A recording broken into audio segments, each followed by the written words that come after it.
In this video we will consolidate these three charts. So we mark our chart with the negative deviations, go to the top of the left from the chart, press the Alt key, then press the left mouse key and we pull it here to cell C21 and very close in the corner with the Alt key trick. We go to the right, press the Alt key, go to the right bottom of the chart, press the left mouse key and we pull it to cell J33.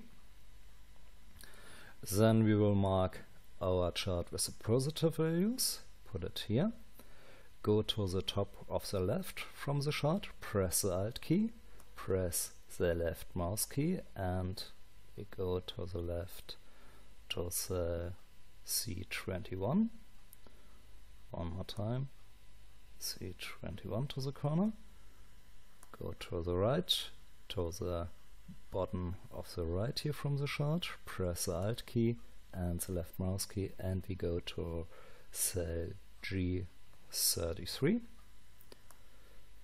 And you see here from the months it's overwritten for 3 times. We make a double click on the months, go to the bucket, and here at fill we say solid fill and we select a white color and it looks much better.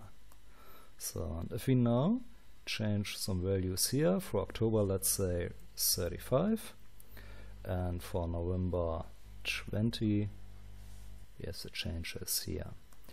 In the next video we will create a divider here for the vertical and horizontal line.